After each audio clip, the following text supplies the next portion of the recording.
Hi, my name is Kathy Kinney. I am a computer teacher at elementary at grades K through 5.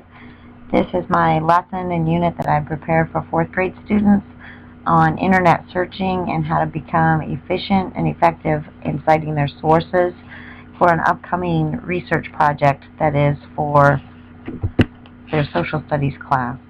I started my unit out with a brain pop video. I'll show you just a few seconds of that. It does a nice job introducing.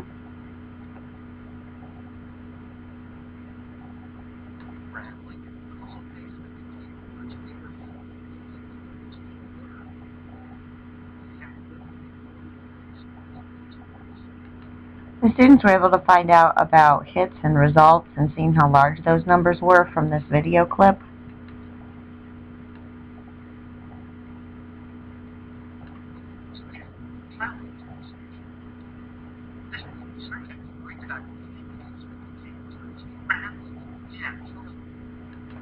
The students start to realize that keywords will result in making those hits go down, the number of results, so they're not looking at so much information.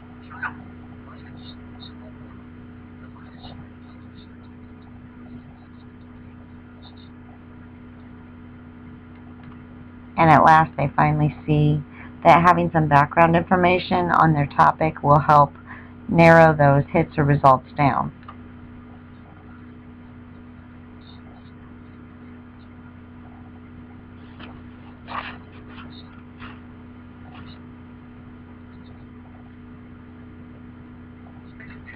At the end of each of these, there's a quiz, so we did that as a whole class. I had the students answer, whether it would be with sign language to show me their choice, the A, B, C, D. I had girls' answers, boys' answers. They had to justify answers, so it was a whole class participation in the quiz. The next step they went to was to find search engines that are kid-friendly. So they just went to google.com and then Googled kids search engines. They found a list like you would see here, and I gave them a few minutes to kind of explore those search engines to find out which ones they were comfortable with and which ones they were able to navigate through. The next step in my project was then to actually try a few searches. So what we did was do a whole class together on the projector I had up, and we would record then the number of hits that were found. They found that the number decreased as they would start to put the quotation marks in, adding the plus sign. They found that there was schools in a different state that was totally irrelevant to what we were looking for. I had them then try a few on their own using this activity where I had 3 facts, and they were to choose 3 different search engines and write down their keywords that they were using in their search box. And then we also started talking about how to cite that source. For this, I referred to a root word, or because they were familiar with that in their English language arts class, and we talked about how there was a root cite. In the Brain Pop video, it also talks about the suffixes and how a .com, .gov, and .edu are applicable to citing for your source. The next step, what they did was then I gave them, because it was October, they were finding a bingo sheet. And for this I had them work with partners. Part of the EDCI process that I did realize, there were students that weren't sure how to actually make those symbols with the plus or the minus or the quotation marks. So some of the classes I had to do a step back and just practice those in Microsoft Word. So they got familiar with how to use the shift key for the plus or the minus. But when I presented this fall bingo sheet, many of them had a look of panic in their eyes because they didn't think they'd be able to actually find that information in the 35 minutes that we had. But students were very amazed at how they would be able to locate their sites from that time. Each time they would find something, then we would go around. I would do a discussion with them of how they would cite that source. So this was not a written assignment, but just kind of a go find and see what they could come up with. The next thing that I had for the students to do was one of the culminating activities, and that was a Kahoot, which is a website that I have found. It is a game-like situation where the students log in. The students log into Kahoot. I had made a quiz that was built on internet searching in about 10 questions. We used iPads for this, and so I did it in the regular classroom where the students would type in their PIN number,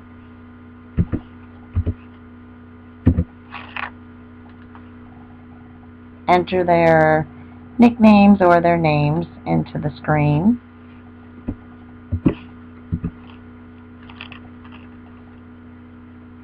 and it would go through and then ask the 10 questions for the Kahoot on internet searching. It is timed.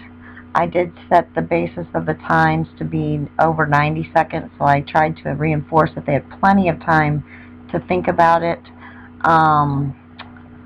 Although I did find that students were very antsy, and I heard a lot of comments as far as I hit the wrong button or I didn't read it fast enough. So one of my things is I did realize is that I wouldn't use this as a very formative assessment, but it does give me a good idea of how their knowledge is. They enjoy this. It's very active. The class was engaged the whole time while the activity was going on.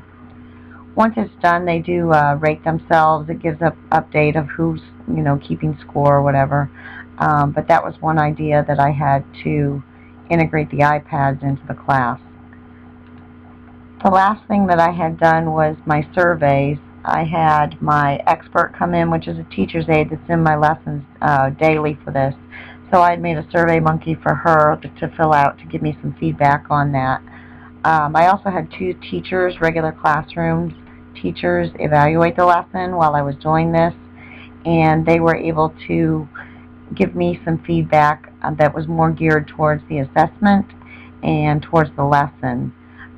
Since I am tying this into the curriculum, I try to work closely with them and make sure that I'm on the right track, since I don't get a chance to meet with them very often.